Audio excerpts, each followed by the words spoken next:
Halo mempelai Kristus, Shalom. Semoga kita semua dalam keadaan yang sehat dan penuh sukacita. Mari kita mulai Betani News edisi hari ini. Bagi mempelai Kristus yang memiliki buah hati dan mencari sekolah terbaik, Sekolah Anak Terang adalah solusinya. Monggo, silakan mendaftarkan putra-putri Anda sesegera mungkin karena ada penawaran menarik dari Sekolah Anak Terang. Dengan kata lain, ada hal-hal istimewa yang diberikan kalau putra-putri Anda mendaftar sekarang. Ada nomor yang bisa dihubungi. Kalau KBTK Betani School, nomornya 0298 324 994. SD Betani 0298 324 177 dan SMP Anak Terang di 0298 327 009. Kalau Anda sudah tidak punya pesawat telepon, mau bertanya via WhatsApp juga bisa di 0877 2514 6248. Di save ya nomornya. Info selanjutnya datang lagi nih, webinar bisnis. Topiknya penjualan online, solusi di tengah pandemi. Yang jadi moderator itu Mbak Wilsa, yang kondang sebagai station manager Radio Elisa FM. Nah, yang jadi pembicaranya sudah jelas ahlinya, yaitu Mas Didi Nugroho, pemilik Kumis Tipis dan Mega Komputama Salatiga. Harinya kapan? Kamis 22 Oktober 2020 jam 6:30 malam, pakai aplikasi Zoom.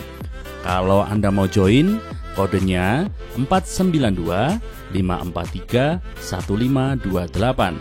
Passwordnya seperti biasa, Betani 105. Passwordnya disambung ya.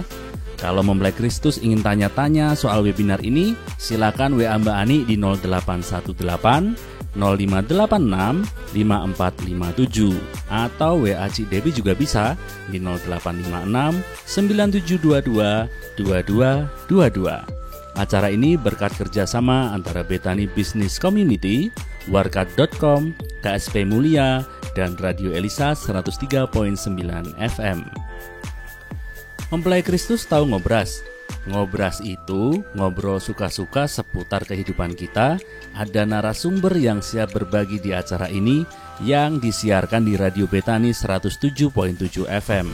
Kalau radio Anda rusak, lewat Facebook juga bisa di Facebook Betani FM. Atau kalau kuota Anda berlebih, silakan klik saja di channel YouTube Gereja Betani Salatiga setiap hari Rabu jam 8 sampai 9 malam ya. Masih dari Radio Betani FM. Selain ngobras di hari Rabu, ada Labaku Labamu. Ini bukan soal jual beli dan belanja online, tapi soal lahir baruku, lahir barumu. Setiap orang kan punya cerita sendiri soal bagaimana mengalami lahir baru dalam Kristus.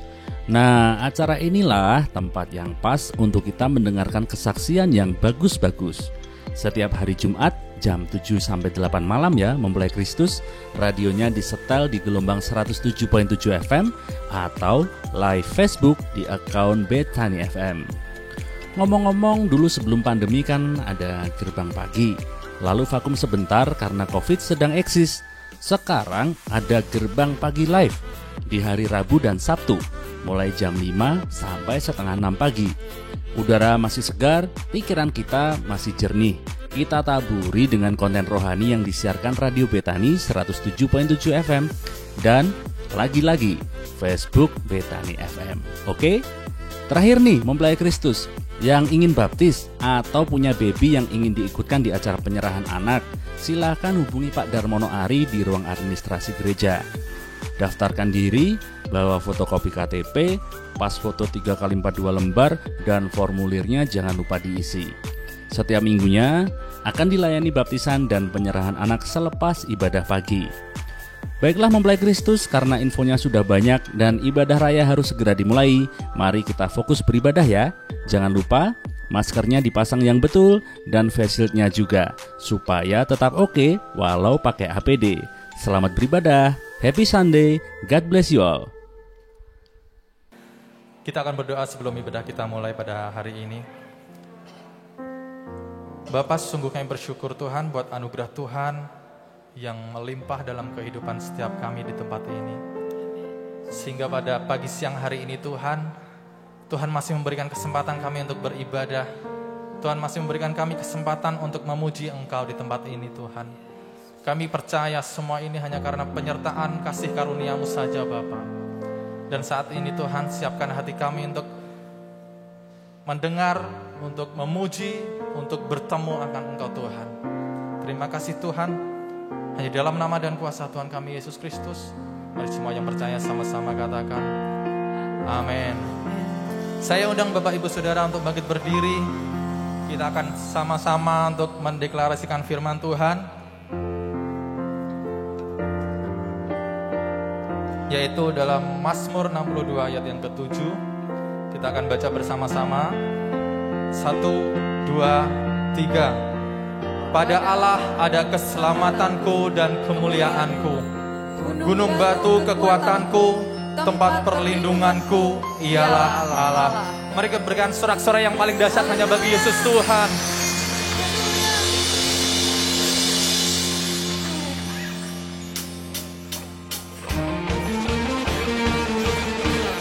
Mari angkat tangan dan bertepuk tangan. Haleluya.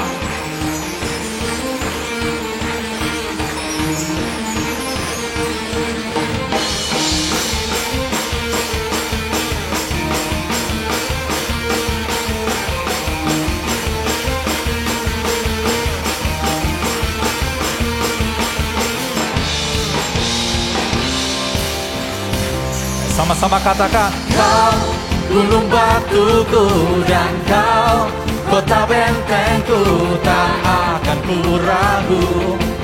Kau menjamin hidupku, Kau keselamatanku dan Kau yang membelaku, tak akan ku takut. Kuasa-Mu di dalamku, walau badai menerpa di dalam hidupku ini, namun tangan-Mu Tuhan mengangkatku tinggi. Kau Tuhan yang benar, tak pernah tinggalkan. Dahulu, sekarang, selamanya, janji-Mu tak berubah. Kau Alfa dan Omega, awal dan akhir. Semesta alam memuja Engkau Tuhan yang benar.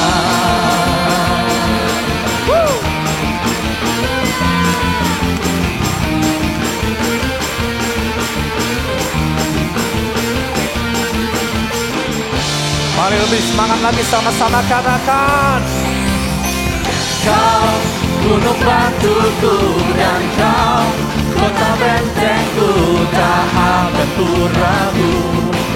Kau menjamin hidupku, Kau keselamatanku dan Kau yang membelaku, tak akan ku takut. Kuasa-Mu di dalamku, walau badai menerpa di dalam hidupku ini, namun tangan-Mu Tuhan mengangkatku tinggi. Kau Tuhan yang benar, tak pernah tinggalkan. Dahulu, sekarang, selamanya, janji-Mu tak berubah. Kau Alfa dan Omega, awal dan akhir. Semesta alam memuja Engkau Tuhan yang benar. Oh, oh, Tuhan yang benar.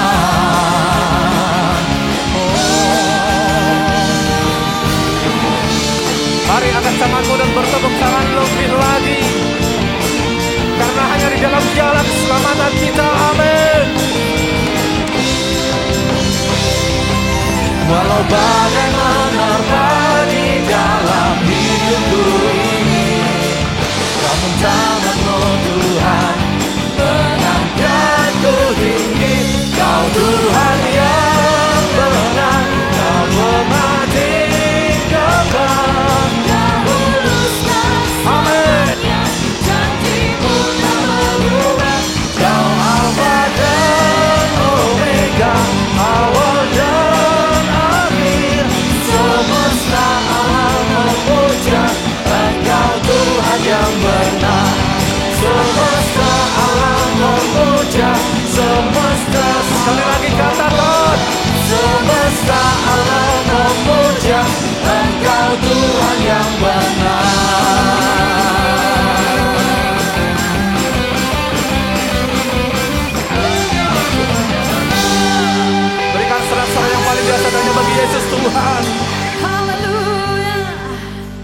Silakan duduk Bapak Saudara yang terkasih. Haleluya. Mari kita lebih lagi masuk dalam hadirat-Nya. Kita bawa hati kita.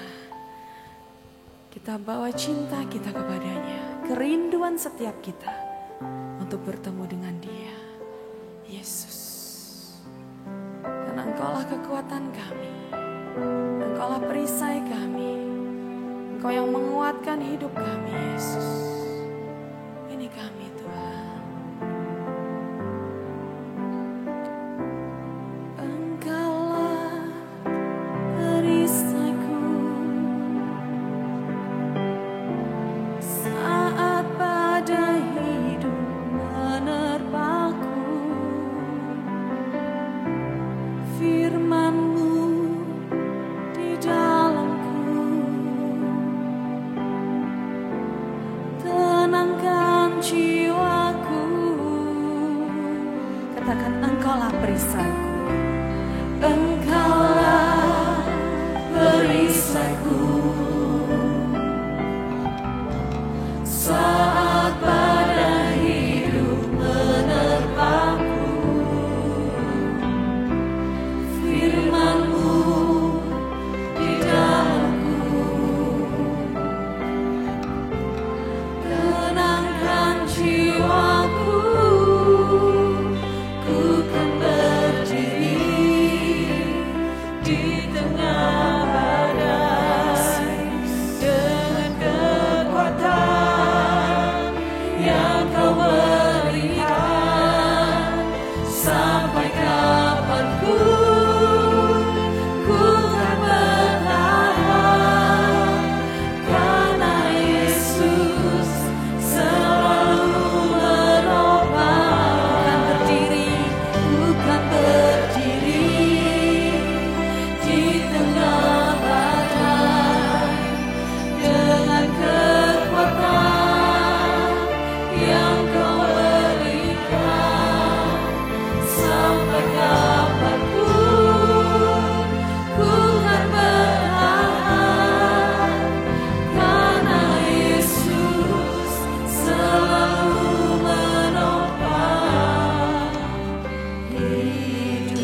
izin mengajak kepada jemaat semua yang setuju dengan saya bahwa Allah kita adalah perisai hidup kita. Allah kita adalah kekuatan kita. Saya bisa bangkit berdiri bersama-sama. Kita berdiri bersama Yesus dan kekuatan dari Engkau Tuhan. Melalui firman-Mu meneguhkan kami Yesus melewati badai ini. Ku kan berdiri di tengah badai dengan kekuatan. Amin Yesus yang Kau berikan. Ini kami Tuhan. Sampai kapanpun kami mau bertahan dengan Engkau. Karena Yesus selalu menopang. Ku kan berdiri di tengah badai dengan kekuatan yang Kau berikan. Sampai kapanpun ku kan bertahan karena Yesus selalu menopang. Ku kan berdiri, oh Tuhan, Yesus dengan kekuatan dari Amin, amin. Sampai kapanpun ku kan bertahan karena Yesus selalu menopang hidupku. Sambil mengangkat tangan katakan, ku kan berdiri, ku kan berdiri di tengah badai dengan kekuatan yang Kau berikan. Sampai kapanpun ku kan bertahan karena Yesus selalu menopang. Ku kan berdiri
pikiran kami.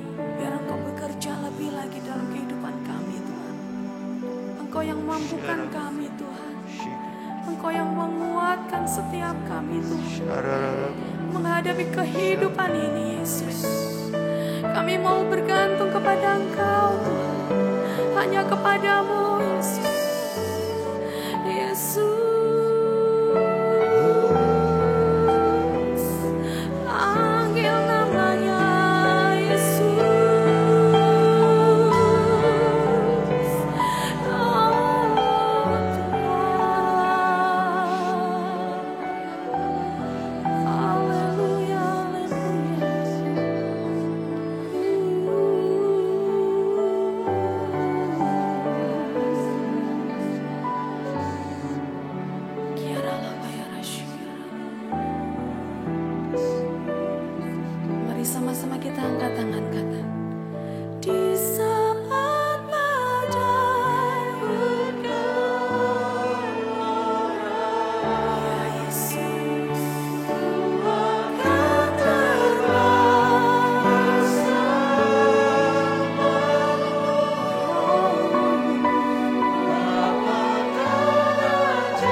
Apapun persoalan badai hidup kami tahu Engkau ada di atas segalanya Tuhan.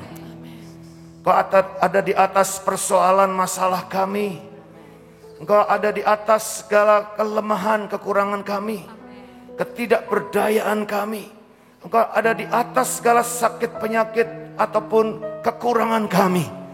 Karena Engkau yang punya segala-galanya, yang terbaik Engkau sediakan bagi kami Tuhan. Bahkan Engkau sudah merela mati bagi kami. Oleh karena kami percaya hidup kami ini berharga dan mulia di pemandangan-Mu. Hati kami tenang karena Engkau tidak pernah meninggalkan kami. Sebentar kami akan terima perjamuan kudus. Mari saudara siapkan perjamuan yang sudah saudara terima tadi.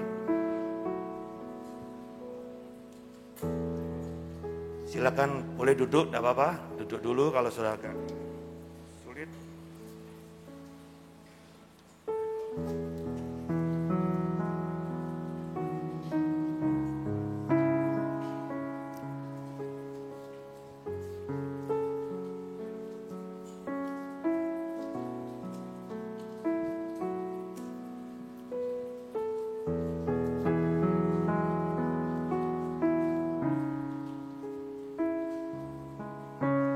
Mari yang sudah siap, sudah bisa bangkit berdiri bersama saya.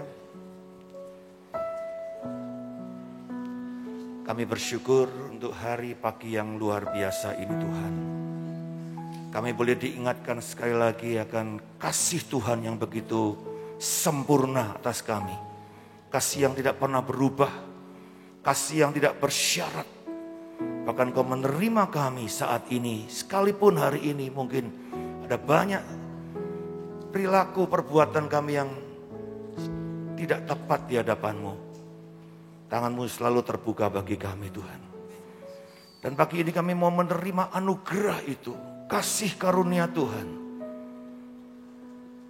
yang begitu besar, menerima kami sebagaimana adanya kami. Terima kasih kalau Engkau mengundang kami bersama dengan umat percaya menikmati perjamuan kudus. Sudah tersedia anugerah yang melimpah atas kami semua. Terima kasih Bapa. Dan sebelum kami menerima perjamuan ini, kami mau mengakui pengakuan iman rasuli kami terlebih dahulu di hadapan Tuhan, di hadapan sesama kami. Mari sama-sama saudara, kita akan akui pengakuan iman rasuli ini. 1, 2, 3. Aku percaya kepada Allah, Bapa yang Maha Kuasa, Khalik langit dan bumi, dan kepada Yesus Kristus, anaknya yang tunggal, Tuhan kita, yang dikandung daripada Roh Kudus, lahir dari anak darah Maria, yang menderita sengsara di bawah pemerintahan Pontius Pilatus, disalibkan, mati dan dikuburkan, turun ke dalam kerajaan maut. Pada hari yang ketiga, bangkit pula dari antara orang mati, naik ke surga, duduk di sebelah kanan Allah, Bapa yang Maha Kuasa, dan akan datang dari sana untuk menghakimi orang yang hidup dan yang mati. Aku percaya kepada Roh Kudus, gereja yang kudus dan am, persekutuan orang kudus, pengampunan dosa, kebangkitan orang mati, dan hidup yang kekal. Amin. Dan bukankah roti yang kita pecah-pecahkan ini adalah persekutuan dengan tubuh Kristus? Terima dalam nama Tuhan Yesus.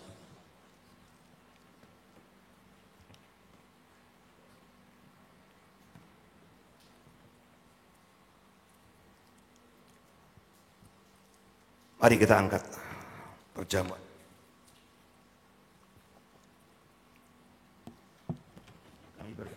Kami bersyukur Tuhan untuk darah yang tidak mengenal dosa dijadikan dosa, supaya kami yang berdosa kami boleh menerima pengampunan dosa. Kami terima sepenuhnya segala kuasa yang melekat di dalam perjamuan ini, secara khusus dalam darah anak domba Allah, darah Yesus Kristus yang tercurah bagi kami, darah pengampunan dosa, darah pendamaian antara Engkau dan kami, bahkan kami dengan diri kami dan dengan sesama kami. Kami terima juga kuasa kesembuhan oleh bilur-bilur darah Yesus. Kami disembuhkan, kami dipulihkan, kami dimerdekakan, kami dilepaskan dari segala ikatan dunia apapun juga. Karena kami milik sepenuhnya daripada Tuhan kami yang kami sembah dalam nama Yesus. Terima kasih. Dan bukankah cawan yang atasnya kita mengucap syukur ini adalah persekutuan dengan darah Yesus? Amen. Terima dalam nama Tuhan Yesus.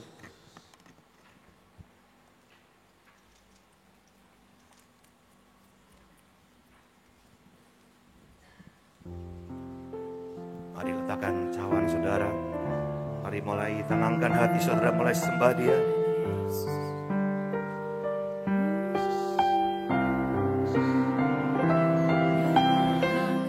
Sembah Dia. Oh, lala. Kau yang terindah, Kau yang terutama Tuhan. Hatiku merindukan-Mu Yesus, jamahanmu, pelukan-Mu Tuhan, kasih-Mu ku rasakan,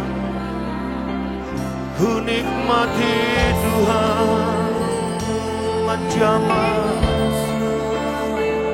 mengubahkan hati dan hidupku dalam hadirat-Mu. Ku rasakan damai sejahtera-Mu, ku terima kekuatan yang baru. Mari sembah Dia, mari akui dan kasih-Nya yang begitu besar, penyertaan-Nya yang sempurna.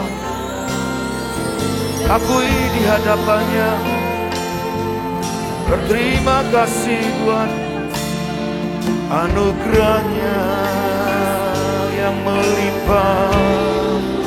Terima kasih Tuhan, terima kasih,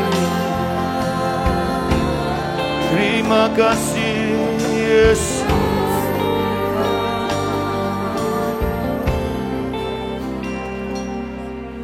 Terima kasih Yesusku buat anugerah yang Kau beri setiap hari. Tuhan adakan, Tuhan jadikan, Tuhan buat untuk kami. Oh, terima kasih.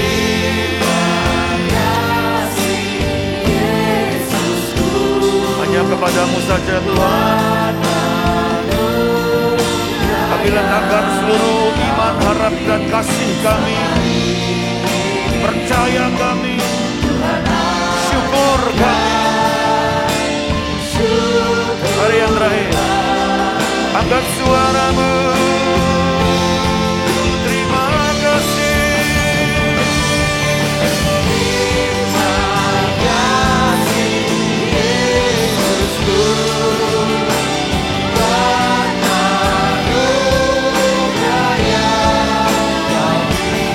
Hari ini, pagi ini Tuhan,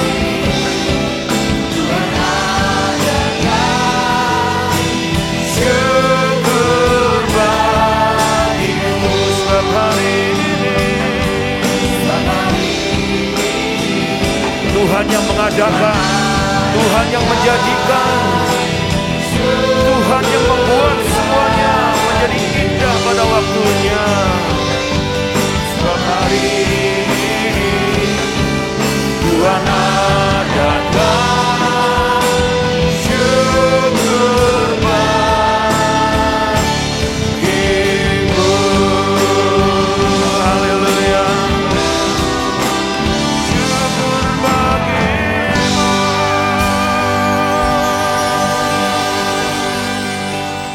Terima kasih buat hari yang baik ini.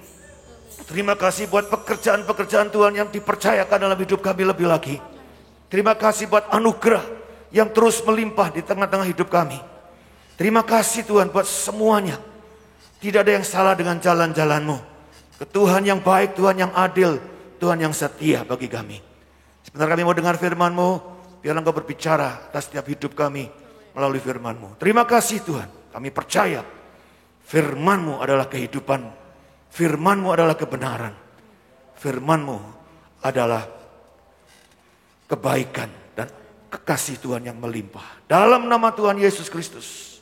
Dan semua yang percaya berkata, amin. Amin. Puji Tuhan. Shalom saudara. Semua sehat ya? Harus sehat. Untuk sehat kita harus tetap bersuka cita. Katakan amin. Saudara, hari ini saya mau menyampaikan mengenai tema hikmat. Hikmat di dalam masa-masa yang sukar. Seperti sekarang ini. Kita perlu hikmat, saudara. Persoalan yang kita hadapi tidak cukup hanya kita hadapi dengan karena kita sudah punya pengalaman. Kita punya mungkin kepandaian. Ya. Kita punya pengetahuan. Tidak cukup. Tapi perlu hikmat hari-hari ini. Persoalan pandemik menjadi persoalan yang sulit untuk diselesaikan ternyata. Tidak mudah. Ya. Beberapa negara mungkin yang merasa sudah aman ternyata muncul lagi, saudara. Dan saya kira Indonesia belum sampai kepada satu second wave ya. Baru first wave, kita masih terus naik, saudara. Bingung semua orang. Padahal udah pakai ini, pakai itu dan segala macamnya. Tapi saudara, memang hari-hari ini Tuhan bilang yang penting adalah hikmat. Katakan amin. Ini penting hikmat, saudara. Khususnya dalam masa-masa yang sulit seperti ini. Saudara. Ekonomi sulit. Sosial juga sulit. Kerohanian barangkali juga sulit hari-hari ini. Kita nggak bisa sebebas dulu sebelum ada pandemik. Tapi saya percaya kalau kita punya hikmat ilahi. Kita justru akan melihat saat-saat seperti ini ada satu kesempatan dan peluang-peluang yang luar biasa. Nah, pengertian hikmat. Matius 7 ayat 24-25 menjelaskan kepada kita. Yesus pernah bilang begini. Setiap orang yang mendengarkan perkataanku ini dan melakukannya, dia diibaratkan seperti seorang yang bijaksana, yang berhikmat. Saat badai atau hujan, banjir, dan angin datang, rumah itu tetap berdiri karena berdiri di atas batu karang. Orang bijak, orang berhikmat. Hari-hari ini saya tidak peduli siapapun, saudara, yang tua, yang muda, yang remaja bahkan. Kita semua harus pakai hikmat Tuhan, katakan amin. Kita harus memiliki hikmat Tuhan, saudara, untuk bisa mengatasi semua keadaan yang ada di sekitar kita. Nah, apa arti hikmat, saudara? Hikmat disebut kebijaksanaan, kecerdasan, ya, akal sehat, kecerdikan, bahasa Inggrisnya wisdom, ya, insight, discernment, kepekaan, saudara, untuk bisa menilai sesuatu dengan jelas. Dan akhirnya mengambil keputusan dengan jelas, saudara. Kita nggak bisa lagi ikut-ikutan, saudara. Sekedar ngetren, oh yang ngetren itu kelihatan baik, kita ikut. Nggak bisa, saudara. Nggak pernah cukup. Kita harus menjadi orang yang berhikmat, mampu menimbang sesuatu dengan tepat. Dan kemudian membuat keputusan pun dengan tepat. Di saat yang tepat, saudara. Dengan orang-orang yang tepat juga. Nah, saudara, ada 4 unsur hikmat. Yang pertama, kemampuan khusus yang tidak bisa dikerjakan oleh orang lain. Ini satu anugerah. Nggak bisa, bahkan kalau saya boleh katakan, orang yang pernah menerima hikmat untuk satu persoalan, tidak bisa juga memakai pengalaman hikmat ini untuk dipakai untuk kasus yang berikutnya lagi. Jadi ini satu kemampuan khusus yang datangnya memang dari Tuhan sebetulnya. Dan tidak bisa dicontoh oleh orang-orang lain, saudara. Bahkan kita nggak bisa lagi mengulang lagi sebetulnya. Atau menggunakan hikmat yang kemarin untuk kita menyelesaikan persoalan untuk yang hari ini atau besok. Jadi hikmat harus selalu baru, saudara. Update, upgrade, itu terjadi. 2 hal itu. Yang kedua, kemampuan menghadapi masalah kehidupan sehari-hari. Jadi hikmat itu memang untuk kehidupan sehari-hari, saudara. Bukan untuk hal yang muluk-muluk, yang hanya sekedar berutopia, berretorika, wah, yang di atas awan-awan, tidak. Yang sehari-hari ini. Yang ketiga adalah cara pandang, paradigma, cara melihat sesuatu, ya. Juga cara hidup secara moral. Artinya punya martabat, nilai-nilai hidupnya punya moralitas yang tinggi. Bukan ikut-ikutan, saudara.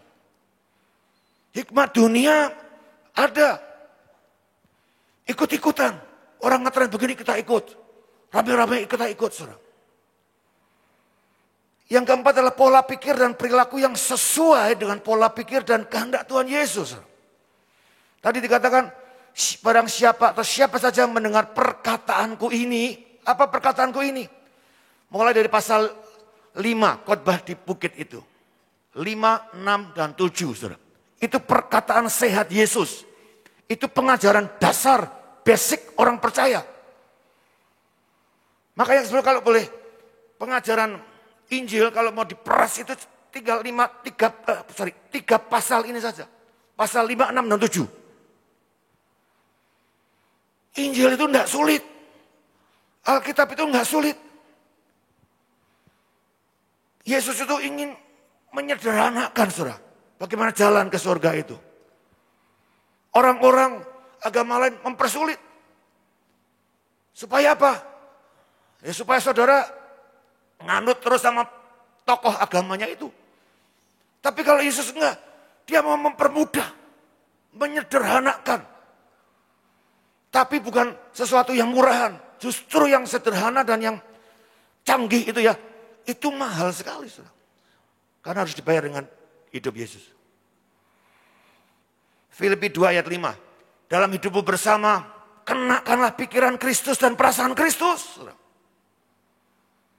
Jadi kita hikmat yang tertinggi adalah saat kita bisa menyatukan hati kita, pikiran kita, perasaan kita dengan pikiran dan perasaan Kristus dan kehendak Kristus.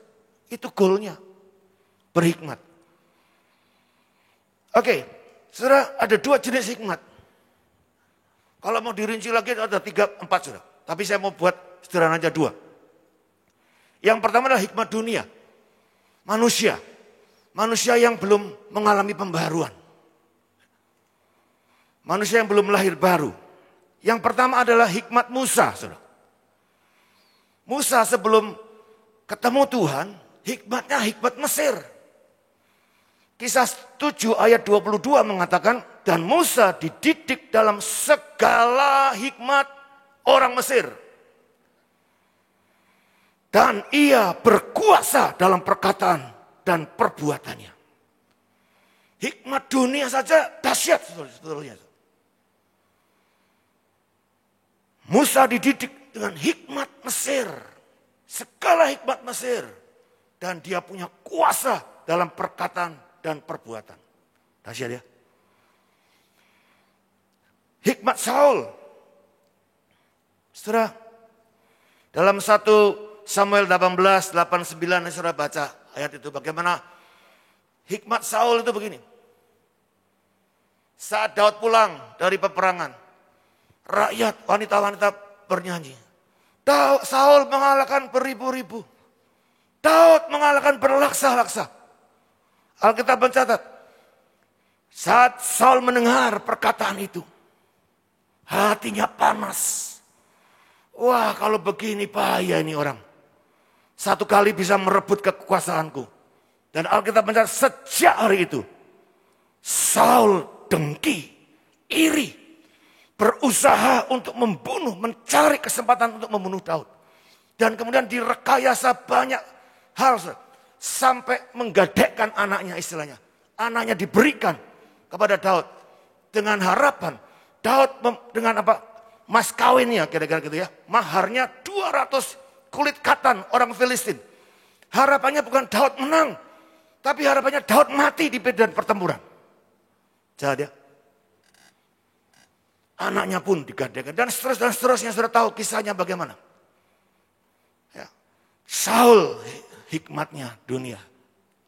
Memang banyak akalnya sudah. Sangat banyak sekali dia ingin mencelakai Daud berkali-kali.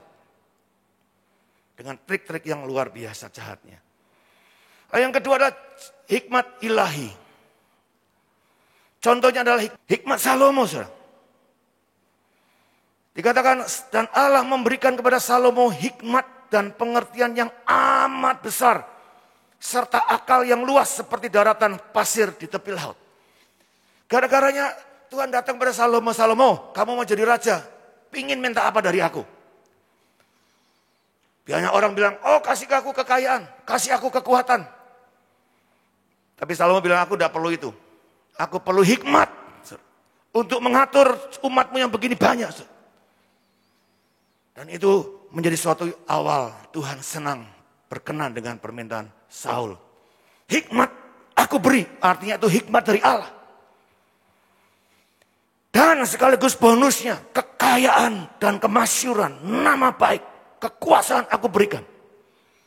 Ini hikmat saudara. Makanya saudara dalam hari-hari ini jangan ngejar kekayaan, materi. Kejarlah hikmat. Karena itu manfaat atau untungnya, benefitnya lebih daripada emas, perak, apapun juga. Kalau engkau berhikmat saudara, punya hikmat ilahi. Kamu gak akan pernah kekurangan, katakan amin. Kamu gak akan pernah mengalami hari-hari sial saudara, gak ada. Hikmat Yusuf. Bagaimana Yusuf menerjemahkan mimpi daripada Fir'aun. Yang mimpi Fir'aun saudara. Ya, tidak ada seorang orang-orang ahli pada zaman Mesir zaman itu untuk menerjemahkan mimpi Fir'aun. Tidak ngerti, tidak ada yang tahu. Yusuf diberi hikmat. Dikatakan dari Allah saja semua hikmat itu datang. Dan aku akan menerjemahkan mimpimu Raja. Dan saudara tahu mimpinya 7 tahun kelimpahan dan 7 tahun kemiskinan, kekeringan. Hikmat Daniel, luar biasa lagi. Raja Nebukadnezar ini aneh. Satu kali dia bangun tidur, hatinya gelisah loh. Dia perasaan kayak mimpi, tapi gak ngerti mimpinya apa. Yang kemudian dia ngomong sama orang-orang pintar seluruh daripada kerajaannya. Tolong, jelaskan mimpiku apa.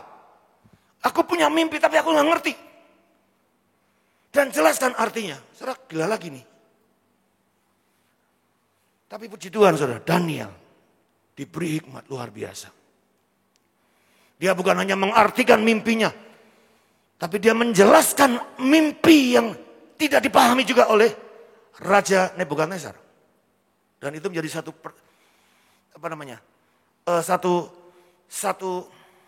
hal-hal atau hal yang akan dikerjakan Allah di hari-hari berikutnya.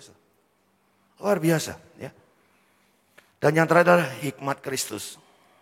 Kita tahu, Kristus adalah hikmat dan kekuatan Allah. Kristus adalah wujud dari hikmat Allah. Jadi kalau saudara mau belajar hikmat Allah, belajar dari kehidupan Yesus. Saudara akan temukan hikmat dan kekuatan Allah sekaligus di situ. Jangan belajar dari yang lain-lain, saudara. Hikmat Kristus atau Kristus adalah hikmat dan kekuatan Allah. 1 Korintus 1:24 saudara mengatakan itu. Nah saudara, ada banyak yang Yesus buat dalam kehidupannya. Salah satu yang paling luar biasa menurut saya adalah saat beberapa orang Farisi datang, ahli Taurat datang menunjukkan, Guru, ada seorang perempuan ini kedapatan berzina. Lalu apa yang kami harus lakukan? Menarik sekali di situ saudara ya. Nah, hikmat Kristus, saya mau saudara baca dulu dari ini dulu apa? Yakobus pasal 3. Yakobus pasal 3 17. Yakobus 3 17, 18. Tapi sama-sama 1 2 3. Tapi hikmat yang dari atas adalah pertama-tama apa? Murni. Selanjutnya pendamai, peramah, penurut, penuh belas kasihan, dan buah-buah yang baik, tidak memihak dan tidak munafik. 18. Dan buah yang terdiri dari kebenaran ditaburkan dalam damai untuk mereka yang mengadakan damai. Kalau sudah baca ayat sebelumnya 13 sampai dengan 16, hikmat dunia, saudara akan ketemukan di situ ada iri hati, perselisihan, kesombongan, dan macam-macam hal yang tidak baik. Jadi itu dikontraskan, saudara. Di mana ada iri hati, ada kerusakan. Ya, seperti Saul tadi. Nah, saudara, saya mau kita lihat dari Yohanes 8 ayat 7 sampai 8. Nanti saudara baca keseluruhannya kisahnya ya. Ayat 2 itu tadi. Nah gini, ayat 2 dikatakan, pagi-pagi benar, ia, Yesus, berada lagi di bait Allah. Dan seluruh rakyat datang kepadanya, ia duduk dan mengajar mereka. Yang pertama, saudara, hikmat itu tidak bisa seperti orang dapat wangsit. Tidak ada apa-apa tiba-tiba saudara mungkin tek langsung dapat begitu ya. Banyak orang bilang begini, wah aku dapat hikmat, tiba-tiba begini. Ya. Hikmat itu diperoleh. Tadi dikatakan pagi-pagi benar. Ia berada lagi di bait suci atau bait Allah. Artinya apa? Hikmat itu harus mutlak datangnya dari hadirat Tuhan. Katakan amin. Apa hadirat Tuhan? Seperti sekarang ini Pak, di gereja kita nyembah hadirat Tuhan rasa dapat hikmat. Itu salah satu bagian yang terkecil. Tapi hikmat adalah berasal dari relasimu, keintimanmu, hari demi harimu bersama dengan Tuhan. Dasarnya adalah keintiman. Amsal 9 ayat 10. Permulaan hikmat adalah apa? Takut akan Tuhan. Ya. Dan mengenal yang maha kudus adalah pengertian. Bukan sekedar takut. Takut artinya to love, mengasihi Tuhan. Tapi juga to respect, to honor. Jangan kita terus mengasihi, terus kita mau buat Tuhan semau kita. Tuhan mengasihi aku, Tuhan pasti kasih aku begini. Tapi to respect, to honor, menghormati, menghargai. Itu dua hal yang berjalan bersama. Dalam artinya fear of God itu adalah to love and to respect, to honor. Mengenal, itulah pengertian. Jadi ini bisa soal relasi, keintiman. Makanya mari hari-hari ini kalau sedang mengalami masa-masa sulit, jangan ribet dengan strategi apa-apa. Masuk dalam hadirat Tuhan, retreat. Semakin melekat dengan Tuhan. Kemarin minggu lalu saya sudah sampaikan Mazmur 73 ayat 21.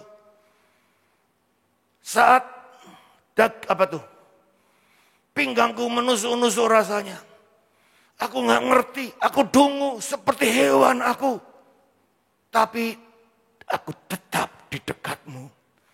Sampai aku merasakan kau menuntun dan tanganmu memegangku, membawa aku masuk dalam kemuliaan. Setelah ini, hari-hari seperti ini adalah hari yang baik untuk seperti ini. Bangun relasi, intimasi. Jangan lagi kekristenan kita hanya sekedar ritualisasi. Hanya formalitas. Ya, karena orang-orang seperti itu akan pasti kecewa satu kali nanti, saudara. Tidak akan pernah dapat hikmat. Hikmatnya selalu salah terus, saudara. Tidak tepat. Nah, ayat bagian yang kedua, hikmat ilahi di masa sukar adalah mendengar dan memahami realita permasalahan. Setelah Yesus juga pada saat ditanya, ini ada wanita kedapatan berzina. Ini lihat bedanya orang dunia dengan orang yang rohani. Orang rohani selalu tinggal dalam hadirat Tuhan, intimasi dengan Tuhan, keintiman dengan Tuhan. Tapi orang dunia cari-cari kesalahan. Pagi-pagi ngapain mereka itu? Mencari-cari ada wanita kedapatan berzina, sedang berzina. Orang dunia sibuk dengan hal-hal yang seperti itu. Tapi orang yang hari-hari yang orang penuh dengan rohani, dengan keintiman dengan Tuhan, beda sekali yang dikerjakan. Yang kedua, jadi Yesus mendengar dulu. Dia tidak langsung, apakah dia nggak tahu ini orang-orang pada mau cobain dia? Tahu. Atau apakah Yesus nggak langsung bisa jawab seketika juga? Tidak. Dia dengerin dulu. Hari-hari kalau sudah punya hikmat, perlu tenang. Dengar-dengaran dulu. Jangan kerusa-kerusu, saudara. Jangan cepat-cepat, aku harus begini, harus begitu. Nggak bisa. Saya beritahu siapapun saudara. Saudara semakin tua usiamu, jangan kamu bilang, aku pengalaman Pak. Justru saya memberitahu, kalau engkau sudah pengalaman, engkau akan lebih hati-hati lagi. Karena setiap keputusanmu, itu bisa berakibat fatal, saudara. Ya kan? Jadi harus hati-hati. Tenang. Dengar sungguh-sungguh dulu. Realitanya seperti apa? Faktanya seperti apa? Jangan, apalagi karena emosi, saudara. Asumsi, waduh. Cocok ngomong ini. Wah, itu dijadikan satu, itu bukan hikmat, itu pasti bukan dari Tuhan.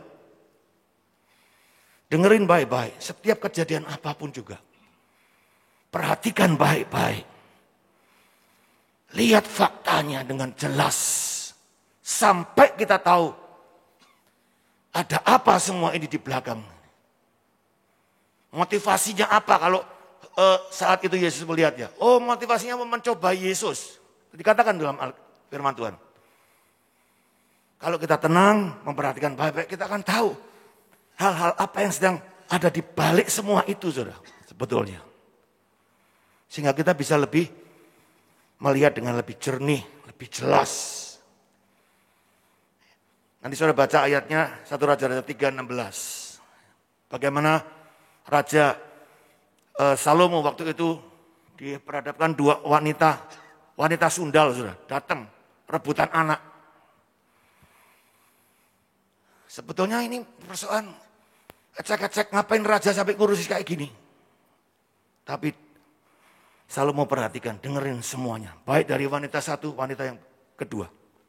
Dan kemudian dia tahu siapa ibu yang sebenarnya. Yang ketiga, saudara, memberi jawaban. Memberi solusi. Ini penting. Jangan hanya sekedar, saudara, seringkali kita ini, bulat gitu loh. Nggak cari solusi. Cari pembenaran diri yang sering terjadi. Cari pengalaman-pengalaman kita yang rasanya itu yang pas mana. Jangan, cari solusi. Penyelesaian dari semua persoalan yang ada. Minta hikmat Tuhan. Penyelesaian seperti apa. Yang dia bisa atau yang kita bisa lakukan. Jangan menyerang orang. Hari-hari kalau sudah lihat medsos, waduh. Hamba-hamba Tuhan ini termasuk. Saling serang-serangan. Waduh, itu sesat, itu sesat. Yang lain ngomong, tidak, kamu yang sesat. Nyerang orang. Saya berharap jemaat tidak tercemar dengan hal seperti itu, biarkan sajalah. Kita harus belajar untuk bisa, jangan memihak, oh yang benar yang ini, itu orang sesat tuh. Jangan, sudah. Hati-hati hari-hari ini. Penyesat itu bukan datang dari orang luar sana, tapi dari gereja Tuhan. Tapi kita nggak perlu ikut-ikutan menjadi penyesat. Hati-hati, saudara. Ya. Kemudian yang keempat, yang terakhir. Tidak menghakimi, mengintimidasi, tapi memerdekakan, membebaskan, mendamaikan. Yesus setelah dia bereaksi bahwa kalau ada di antara kalian yang tidak berdosa, lempar batu lebih dulu pada wanita ini. Oh, itu jawaban yang sangat mantap, saudara. Itu bukan menyerang orangnya, tidak. Itu menyelesaikan masalah. Karena mereka bilang, ini berdosa ini wanita. Hukumnya apa? Hukumnya tahu mereka. Menurut kitab Taurat, dilemparin batu. Mereka tahu. Tapi Yesus gak bilang, kamu kan tahu. Nah, ini kan nyerang orang. Kamu kan udah baca. Oh, bukan. Yesus tetap fokus pada penyelesaian masalah. Kamu tahu. Kalau ada orang yang tidak berdosa, silahkan lempar batu. Oh, ini hikmat yang luar biasa, saudara. Dan Alkitab mengatakan satu demi satu mereka meninggalkan. Kenapa? Karena mereka tahu mereka berdosa. Makanya hati-hati kalau saudara sedang menghakimi orang, sedang merendahkan orang, hati-hati. Firman Tuhan ini bilang, kamu juga berdosa loh. Kamu juga sedang berdosa loh. Kalau kamu merasa tidak berdosa, boleh lempar batu. Kamu boleh fitnah orang lain. Kamu boleh rendahkan orang lain. Tapi kalau kamu berdosa, ya nggak boleh. Malu. Saya bersyukur ahli Taurat masih punya perasaan malu. Tapi hari-hari ini sudah banyak anak-anak Tuhan tidak merasa malu. Sudah tahu dirinya berdosa, tetap aja menghakimi orang lain. Tetap Tetap aja merendahkan orang lain. Ya kita harus belajar. Kristen dan zaman sekarang kadang-kadang lebih jahat daripada kekristenan yang dahulu-dahulu. Yesus memerdekakan. Di mana mereka? Tidak ada guru, tidak ada satu orang, mereka semua pergi. Baiklah, kamu pergi. Aku juga tidak menghakimi kamu. Jangan berbuat dosa lagi. Melepas anugerah, saudara. Melepas pengampunan. Itu pasti dari Tuhan. Katakan amin. Ada seorang hamba Tuhan bilang, yang membuat saudara dan saya bisa nggak masuk surga sekalipun kamu Kristen ya. Sekalipun kamu percaya Yesus. Yaitu kalau kamu tidak bisa mengampuni. Cuman itu aja. Yang membatalkan keselamatanmu. Bukan karena orang kamu dianiaya, bukan. Pada saat kamu tidak bisa mengampuni. Karena Alkitab bilang, kalau kamu tidak mengampuni, Bapakmu di surga tidak juga akan mengampuni kamu. Ya itu teologinya saudara. Betul juga saya pikir. Ya. Jadi ayo damai. Berdamai. Tadi kita nyanyi lagu yang ku kan berdiri di tengah badai. Itu artinya orang yang sudah berdamai dengan masalah. Ya, dia orang yang sudah tahu persis penyelesaian itu pasti ada. Dia tidak menjadi orang yang menyalahkan orang lain, mengintimidasi orang lain, membelenggu orang lain untuk menyelesaikan masalah buat dirinya. Enggak. Aku juga tidak menghakimu, aku juga tidak menyalahkan kamu. Pergilah dan jangan berbuat dosa lagi. Tuhan memberkati, mari kita bangkit berdiri. Ku kan berdiri di tengah badai dengan kekuatan yang kau berikan.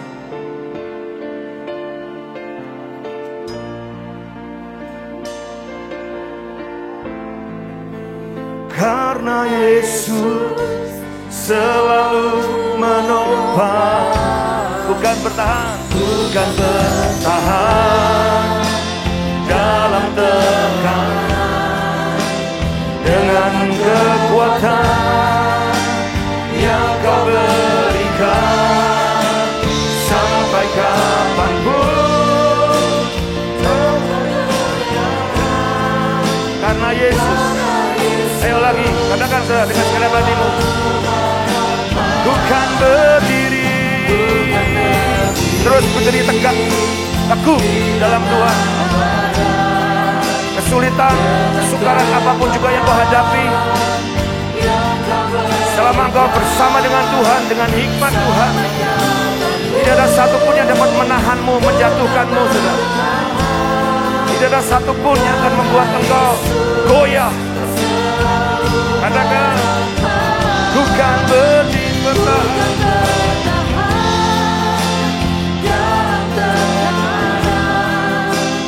dengan kekuatan yang kau berikan sampai kapanpun tak tergoyahkan.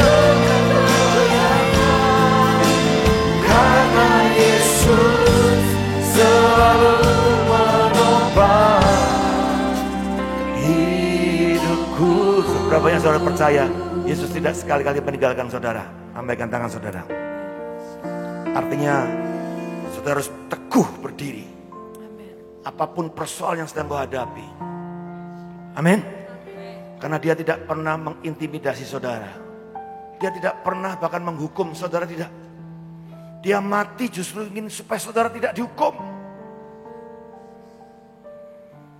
Dia terlalu sayang dengan saudara dan saya. Jangan ragukan itu sekalipun saudara. Sedikit pun, kapanpun, sedetik pun jangan pernah kamu ragukan itu. Tapi mari kita teguhkan hati. Persoalan sekali lagi kalau Tuhan izinkan bukan untuk menghancurkan hidupmu dan hidupku. Bukan untuk menderitakan hidupmu dan hidup. Tapi supaya kita semakin kuat di dalam Tuhan. semakin melekat kepada Tuhan. Amin. Semakin kita tahu bahwa hikmat-hikmat Tuhan itu sungguh dahsyat luar biasa. Amin. Yuk kita naikkan pujian ini, musik lembut saja. Lembut saja. Ku kan berdiri. Jadikan ini doa-doamu. Keyakinanmu. Jangan pernah putus asa, saudara.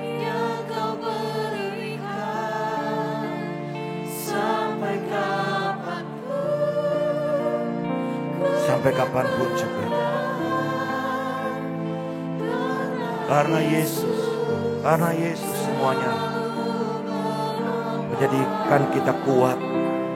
Ku kan bertahan.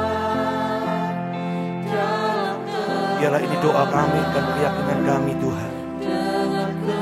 Persoalan apapun juga yang ada di depan kami akan hadapi. Bukan dengan kekuatan kami, bukan dengan hikmat dunia, tapi dengan hikmat dari surga, daripada Bapa, dengan kekuatan yang daripada.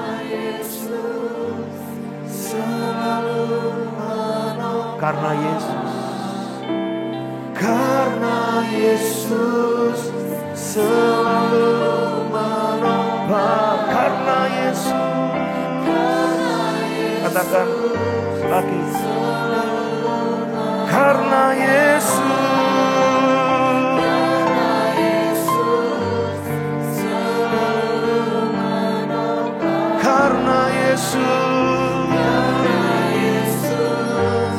selalu menopang hidupku. Mari sembah Dia. Haleluya. Haleluya.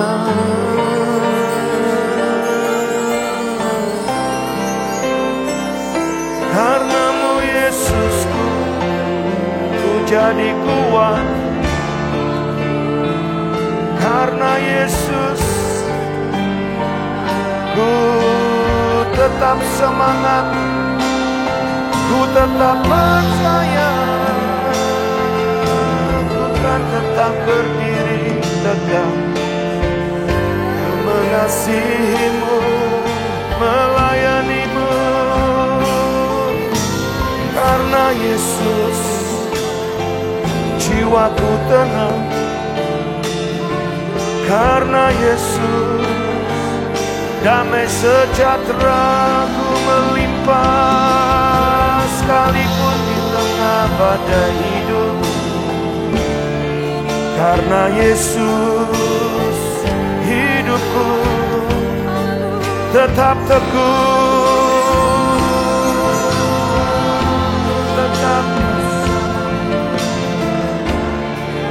tetap berdiri di atas batu karang yang teguh. Haleluya. Oh ya lama syira lama. Oh rabasyara bara. Saudara, pagi hari ini kalau ada saudara yang ingin didoakan, saudara bisa angkat tangan di tempat saudara masing-masing. Saya mau berdoa buat setiap saudara. Saya tidak tahu persoalan saudara, tapi saya percaya Tuhan tahu. Dan Tuhan akan terus menolong saudara. Mari angkat tangan saudara di tempat saudara berdiri. Saya mau didoakan secara khusus. Tinggi-tinggi, tidak usah malu-malu saudara. Tuhan, kau melihat tangan-tangan yang terangkat. Jiwa yang menantikan, jiwa yang sungguh percaya kepadamu Tuhan. Aku berdoa, persoalan apapun juga yang mereka sedang hadapi, mereka yang lemah dalam persoalan-persoalan, Tuhan kuatkan mereka, teguhkan mereka, tetap berikan satu motivasi-motivasi yang kuat untuk melihat bagaimana campur tangan Tuhan terus terjadi dalam hidup mereka. Aku berdoa dalam kelemahan ketidakberdayaan mereka juga, mereka menemukan Engkau Tuhan, mereka berserah kepada Engkau, mereka melihat mujizat-mujizat terjadi, mereka melihat lebih baik percaya kepada Tuhan daripada yang lain. Aku berdoa di dalam nama Yesus, kalaupun ada yang luka hatinya saat ini, aku berdoa sembuhkan, pulihkan Tuhan. Balut hati mereka, trauma-trauma masa lalu yang mereka hadapi, ketakutan-ketakutan masa lalu, di dalam nama Yesus semuanya diputuskan dan selesai hari ini juga. Mereka pulang dari tempat ini dengan penuh sukacita, dan masa depan mereka sungguh ada. Hari ini biar dipenuhi dengan kesukacitaan dalam hati mereka. Kegirangan, kegembiraan karena Tuhan sudah melawat mereka. Demikian juga aku berdoa untuk beberapa saudara yang ada di rumah. Mungkin yang mengalami sakit yang tidak bisa beribadah. Aku berdoa di dalam nama Yesus. Ya, kuasa bilur Yesus menyembuhkan mereka. Aku berdoa di dalam nama Yesus. Pulih, sembuh terjadi. Dan biarlah kekuatan yang dari Tuhan menjaga dan melindungi semuanya. Dan rancangan-rancangan Tuhan terjadi atas hidup daripada umat-Mu Tuhan. Hari demi hari. Di tengah keluarga, pekerjaan, aktivitas kami semuanya. Tuhan menyertai kami.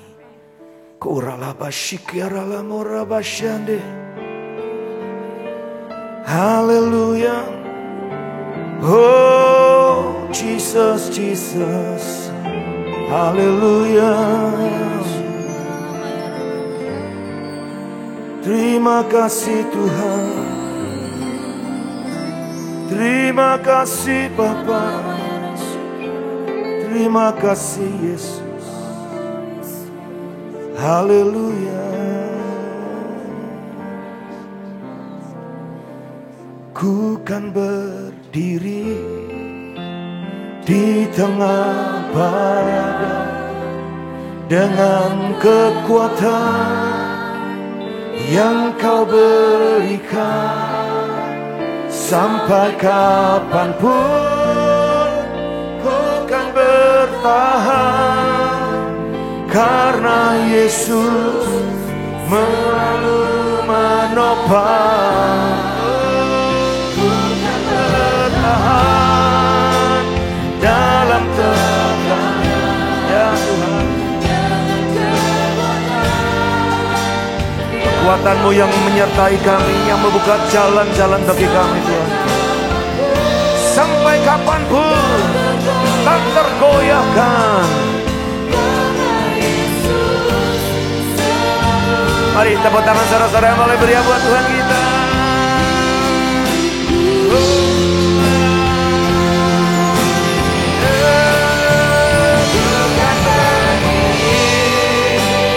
Di tengah dengan kekuatan yang Kau berikan, sampai kapanpun bukan tetap bertahan,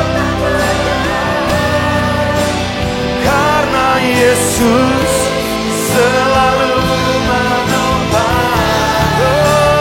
Bukan bertahan dalam tekanan, dengan kekuatan yang Kau berikan Tuhan. Dengan hikmat-Mu bersama Kristus Yesus, kami tetap bertahan dan tak tergoyah.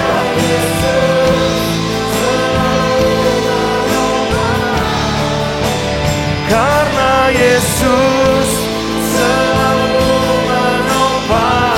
Karena Yesus selalu menopang